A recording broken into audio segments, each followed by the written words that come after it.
Hello friends, welcome to our YouTube channel.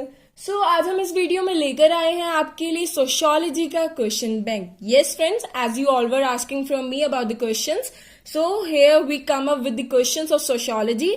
हमने इन questions को चैप्टर वाइज डिवाइड किया है, जिससे कि आप जब भी एनसीईआरटी की रीडिंग ले उसके साथ साथ ही आप उन क्वेश्चंस को लर्न कर सके, साथ ही साथ टेस्ट कर सके कि आपने जो कॉन्सेप्ट समझे हैं। See, reading is a very rudimentary thing.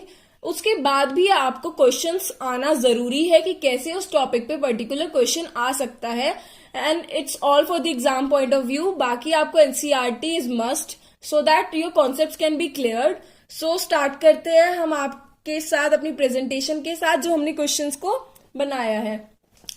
So friends, personally बताऊं आपको तो ये क्वेश्चंस मैंने अपने बोर्ड के टाइम पर लास्ट 5 to 6 ईयर के बोर्ड्स क्वेश्चन पेपर में से सर्च करके बेसिकली चैप्टर के टॉपिक्स के ऊपर ही लिख दिए थे, जिससे कि मेरे को जब मैं एनसीईआरटी को दोबारा रीड करूं तो मुझे आइडिया हो the topic I am reading कि उसमें से क्वेश्चन कौन सा आ सकता है या बोर्ड के एग्जाम पॉइंट ऑफ व्यू से कौन सा टॉपिक पढ़ना मस्ट है। आप भी ऐसा कर सकते हैं। मैंने यहाँ पे क्वेश्चंस दिए हैं आपको 2 मार्क्स 4 मार्क्स। आप उनको अपनी बुक्स में एनसीईआरटीज में ही मेंशन कर सकते हैं या कहीं और भी आप लिख सकते हैं। आई पर्सनली रिकमेंड यू कि आप ये करिए, क्योंकि इससे काफी फायदा होता है। बाकी आपकी मर्जी है, और क्वेश्चंस आए ना आए गारंटी तो कोई भी नहीं दे सकता, बट हाँ, ये मोस्ट इंपोर्टेंट क्वेश्चंस हैं जो कि मैक्सिमम क्वेश्चंस हैं जो कि हमारे एक चैप्टर में से बन सकते हैं। चलिए स्टार्ट करते हैं हमारे फर्स्ट चैप्टर से, जो कि है स्ट्रक्चरल चेंजेस। बट उससे पहले एक बार व्यू ले लेते हैं कि हमारा एग्जाम का पैटर्न कैसा होता है। हमारा सोशियोलॉजी का पेपर 80 मार्क्स का होता है। 20 मार्क्स का हमारा इसमें प्रैक्टिकल वे में जाता है। प्रैक्टिकल मार्क्स लगते हैं 20 मार्क्स इंटरनल्स के बेसिस पर, और 80 मार्क्स का हमारा पेपर रहता है। इसमें 4 पार्ट्स होते हैं, section A, section B, section C and section D. First part में यानी कि सेक्शन ए में 1 to 20 क्वेश्चन हमारा 1 मार्क्स का रहेगा, जो कि ऑब्जेक्टिव होगा या सब्जेक्टिव भी हो सकता है, बट उसमें कम वर्ड्स में आपको लिखना पड़ेगा, यानी कि डिफाइन एंड ऑल उसमें आ सकता है। देन हमारा आता है 21 to 29, जो कि हमारा 2 मार्क्स क्वेश्चन रहेंगे। फिर 30 to 35 हमारे 4 मार्क्स क्वेश्चन रहेंगे, और फिर सबसे लॉन्ग क्वेश्चन जो कि हमारे सेक्शन डी में है 36 से लेकर 38 तक, 36 से लेकर 38 तक, यानी कि 36, 37, 38 हमारे पास 3 क्वेश्चन 6 मार्क्स के रहेंगे। आपको सारे क्वेश्चंस मैंने बता दिए हैं, मैक्सिमम टू मैक्सिमम जितने हो सकते हैं। तो आप ट्राई करें कि आप जब चैप्टर रीड करें उनके साथ इनको भी सॉल्व करके देखें। स्टार्ट करते हैं हमारे फर्स्ट चैप्टर से। Chapter 1 structural changes. पहले 2 मार्क्स के क्वेश्चंस आते हैं इस चैप्टर में। First question is, how was British language impacted our society? कैसे ब्रिटिशर्स की लैंग्वेज यानी कि इंग्लिश का हमारी सोसाइटी पे इम्पैक्ट पड़ा। ये सभी क्वेश्चंस एनसीईआरटी से ही बनाए गए हैं, तो इनका आंसर आपको एनसीईआरटी में ही मिलेगा। Second question, how colonial rule in India different from pre capitalist conquers in India? कि ब्रिटिशर्स का जो यहाँ पे इंडिया में रूल था कि वो कैसे हमारे उससे पहले जितने भी कॉन्करर्स आए, जैसे कि फ्रेंच आए, डच आए, उनके रूल से डिफरेंट था।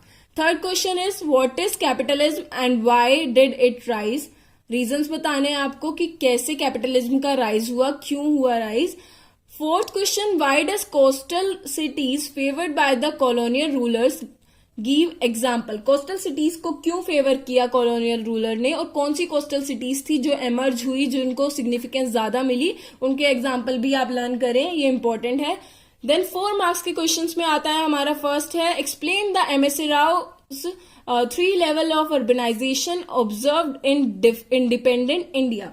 ये बहुत इंपॉर्टेंट क्वेश्चन है, आप इसको जरूर याद करिए। ब्लॉक में दिया गया है हमारा लास्ट पेज पर चैप्टर के। देन हमारा नेक्स्ट क्वेश्चन है, industrialization and urbanization are interlinked, explain it in the context of India. India के कंटेक्स्ट में बताएं कि कैसे इंडिया में अर्बनाइजेशन और इंडस्ट्रियलाइजेशन के इम्पैक्ट्स थे। Then last question is, what are the impacts of colonial rule in India? India में कॉलोनियल रूल के क्या क्या इम्पैक्ट रहे। Next, we move to our second chapter, that is chapter 2, cultural changes. So इसमें 1 mark का question है हमारा. First question, what is modernity. Second हमारा क्वेश्चन 2 मार्क्स का आ जाता है, what is secularization of cast.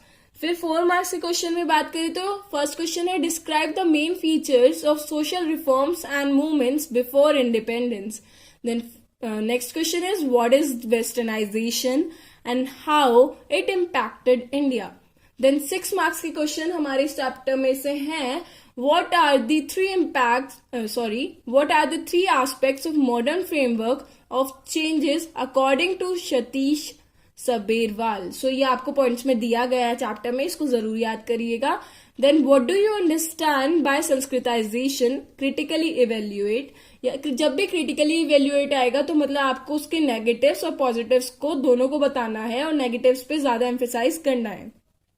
Then 7th question is, compare and contrast the process of Sanskritization and Westernization as a process of social change in India. Then we move to our next chapter, that is chapter 3, the story of Indian democracy. So पहला question है हमारा 1 marks के लिए, what is indirect democracy. So friends, आप 1 marks के question तो आपके ना 6 मार्क्स के क्वेश्चन के भी अंदर सब हेडिंग्स में भी आ सकते हैं. तो आप जब 6 मार्क्स से भी क्वेश्चन कवर कर रहे हैं, उसमें छोटे छोटे जो कॉन्सेप्ट्स आ रहे हैं उनको भी समझ के उनकी डेफिनेशन याद करके चले, क्योंकि वो 1 मार्क्स में इंक्लूड हो सकते हैं. बट यहाँ पे मैं 1 मार्क्स वो अलग से वो बता रही हूँ जो उन क्वेश्चन के अंदर नहीं आ पा रहे, जो वो क्वेश्चन कवर नहीं कर पा रहे. सो नेक्स्ट हमारे क्वेश्चन है 2 मार्क्स के लिए, what is the difference between law and justice. Second, what is Panchayati Raj system? Third, explain the significance of one panchayat. Fourth, what are the sources of revenue for panchayats? फिर आते हैं हमारे 4 marks के question पे. So, 73rd and 74th amendment has been monumental in bringing voice to the people. Justify this statement. आप इस statement को justify करें कि कैसे 73rd और 74th अमेंडमेंट, जो कि हमारा लोकल गवर्नमेंट के लिए अमेंडमेंट था, उन्होंने कैसे पीपल्स को वॉइस दी, कैसे उनकी पावर में एनहेंसमेंट लाया. देन हमारा आता है question, examine the conflict found in British colonial practices and the western theory of democracy. कि कैसे वेस्टर्न थ्योरी ऑफ डेमोक्रेसी है जो ब्रिटिशर्स की ही थ्योरी है बेसिकली, बट उसका कॉन्ट्रास्ट इंडिया में ब्रिटिशर्स ने दिखाया है, मतलब प्रैक्टिकलिटी में इंडिया में उन थ्योरीज से डिफर कैसे करता है. Why was Karachi revolution drawn up, how it envision a democratic India. फिर हमारे आते हैं 6 मार्क्स के question, discuss the pluralities of Indian population, how does it lead to competing interest. Then we have our second question in 6 marks question, give a detailed account of various powers and responsibilities of panchayats. Last question here we have, how interest groups are part and parcel of functioning of democracy. So ये हमारे questions थे 3rd chapter से, and I think 3rd chapters में से काफी question आते हैं, इसका वेटेज अच्छा है, सो आप इसको ध्यान से कीजिएगा.